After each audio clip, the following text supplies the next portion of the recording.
गया था। नोमेनक्लेचर आपको अच्छे से समझने के लिए ज़्यादा से ज़्यादा आप इसकी प्रैक्टिस कीजिए। आज आगे बात करते हैं allotrope of carbon. Allotrope of carbon, allotrope of carbon क्या होते हैं? एलोट्रोप क्या होते हैं कि कोई भी एक एलिमेंट है, वो डिफरेंट फॉर्म में यदि प्रेजेंट है तो वो क्या कहलाएगा? एलोट्रोप कहलाएगा। अभी बात समझ में कि एलोट्रोप क्या होता है। एक ही एलिमेंट डिफरेंट फॉर्म में यदि प्रेजेंट है तो वो क्या कहलाएगा? एलोट्रोप कहलाएगा। अब बात करें एलोट्रोप ऑफ कार्बन की। कार्बन दो फॉर्म में होता है। कितनी फॉर्म में होता है? दो फॉर्म में। कौन कौन सी? क्रिस्टलीन और नॉन क्रिस्टलीन।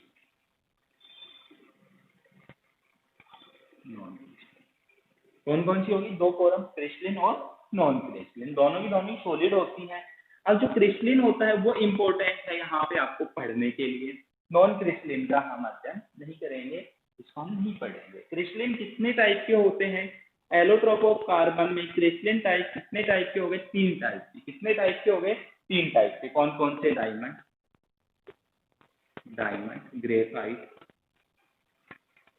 ग्रेफाइट और फुल। ये 3 टाइप है।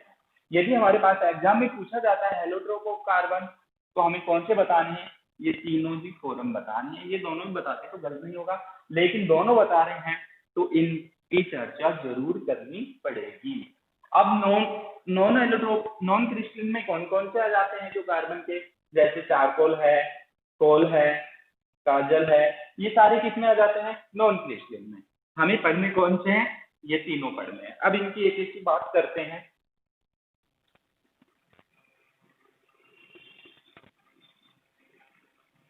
सबसे पहले बात करें डायमंड। डायमंड देखा होगा आपने टीवी पे या रियल में भी देखा होगा। हाँ देखा है होगा, पता नहीं देखा भी है कि नहीं देखा है। ये कहेंगे हाँ देखा है आपने, वो भी आपको बताएंगे कि कहाँ पे देखा आपने। डायमंड जो होता है कार्बन का सबसे क्या होता है? कार्बन की जो स्ट्रॉन्ग फॉर्म होती है, या ये कह सकते हैं वेरी हार्ड होता है। क्या होता है? Very hard. जो ये कहें कि नॉन मेटल के अंदर सबसे हार्ड सब्सटेंस जो होगा वो कौन होगा? डायमंड ही होगा। कौन होगा? डायमंड होगा। वेरी हार्ड होता है। हार्ड क्यों होता है? क्योंकि यह टेट्राहाइड्रल स्ट्रक्चर का फॉर्मेशन करता है। कौन सी स्ट्रक्चर का फॉर्मेशन करता है? टेट्राहाइड्रल स्ट्रक्चर का फॉर्मेशन करेगा। क्या होगा? वेरी हार्ड होगा, टेट्राहाइड्रल। अब इसके कलर की बात करें। कलर कैसा होता है? कलरलेस होता है। कैसा होता है? कलरलेस होता है। कौन सी स्टेट में? पेवर स्टेट में। कहाँ पे? यदि ये पेवर है तो क्या होगा? कलरलेस है। इम्पेवर यदि है तो यह कलर हो जाएगा। कौन से में? इम्पेवर में। ध्यान रखना। अब इम्पेवर जो डायमंड है वो हम बड़ी आसानी से देख सकते हैं। कहाँ पे? इसके यूज में, जैसे cutter, formation off cutter.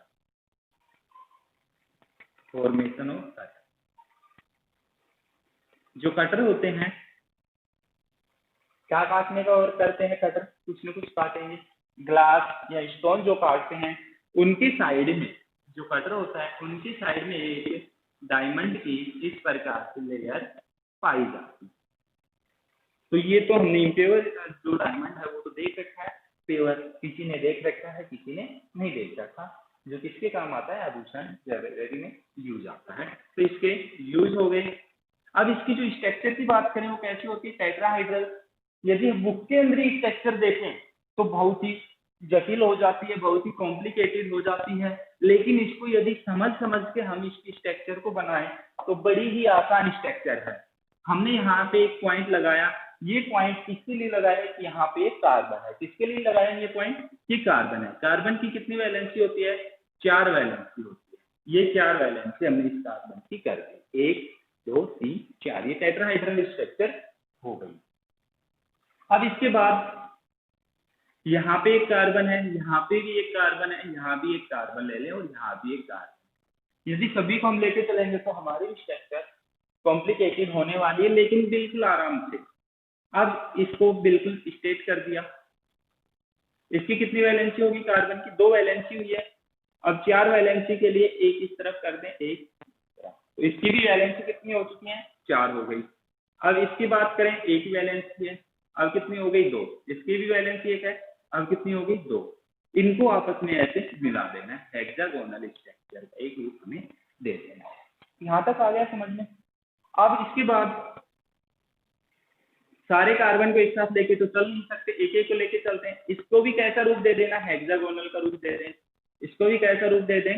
Hexagonal structure दे दें। ये आ गया। अब यहाँ पे, या पहले इसको ले लें, इसको भी कौन सी फॉर्म में ले लें? हेक्सागोनल में। इस प्रकार एक ही कार्बन को आप हेक्सागोनल फॉर्म में बनाते हुए चलोगे, ये कॉम्प्लिकेटेड होता हुआ चला जाएगा। आप बस यहीं तक छोड़ दें, आपका स्ट्रक्चर ठीक होगी। अब क्वेश्चन क्या पूछा जा सकता है? Difference between diamond and graphite. Graphite की चर्चा नहीं की है। स्ट्रक्चर हार्ड क्यों होती है, ये हमें पता चल चुका है कि क्यों होती है। टेट्राहाइड्रल स्ट्रक्चर होने के कारण ये वेरी हार्ड होता है। एक पॉइंट है कि एक bad conductor of electricity and heat का और इलेक्ट्रिसिटी का ये बैड कंडक्टर होता है। नॉन मेटल है, बैड कंडक्टर ही होना चाहिए। क्यों होता है? इसका आंसर हमें देने के लिए कि इसकी जो वैलेंसी होती है 4 की 4 वैलेंसी में से एक भी वैलेंसी 3 नहीं होती, जिसके कारण ये बैड कंडक्टर होगा। अब इसके बाद बात करें नेक्स्ट पॉइंट की, ग्रेफाइट की।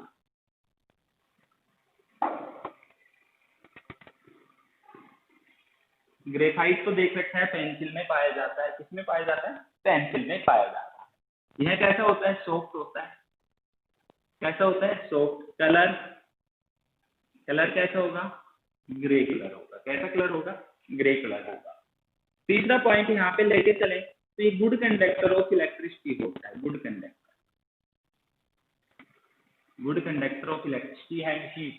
यही पॉइंट यहाँ से एक इंपॉर्टेंट आ रहा है कि यह गुड कंडक्टर क्यों होता है, इसकी चर्चा करेंगे इसकी स्ट्रक्चर में कि इसकी स्ट्रक्चर कैसी होती है।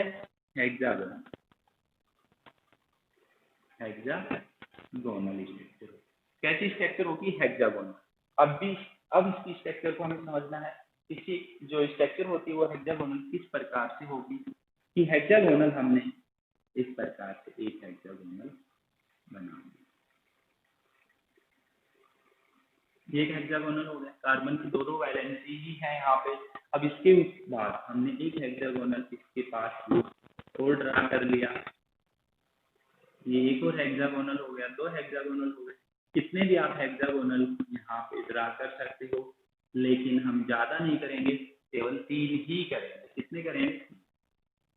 यहाँ तक हो गया हमारे पास एक हेक्सागोनल। अब दूसरा हेक्सागोनल, ऐसे ही 3 हेक्सागोनल इसकी जस्ट नीचे कर लेने हैं कि ये कर लिए हमने 3 हेक्सागोनल।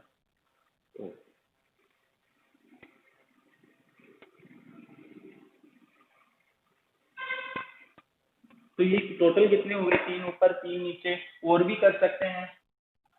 अब क्या करना है? यहाँ पे पॉइंट पे क्या है? कार्बन है। अब इस पॉइंट को यहाँ से मिला दो, जो ऊपर वाली हेक्सागोनल का था नीचे वाले में, ऊपर वाली हेक्सागोनल से नीचे वाली हेक्सागोनल का नीचे वाले, यहाँ से इस प्रकार से हमने इनको मिला दिया। पीछे भी ऐसे ही करना है, ये हमने इनको जोड़ दिया। तो ये आ गया समझ में। अब यहाँ पे ध्यान देना है कि जो यहाँ पे कहीं भी देख सकते हैं, ये कार्बन की कितनी वैलेंसी? 3। इस कार्बन की कितनी वैलेंसी है? 3। इस कार्बन की कितनी है? 3। इसकी 2 है, ये भी इससे लिंक हो जाएगा। तो सभी कार्बन की वैलेंसी कितनी? 3। एक वैलेंसी फ्री होने के कारण ये क्या होगा?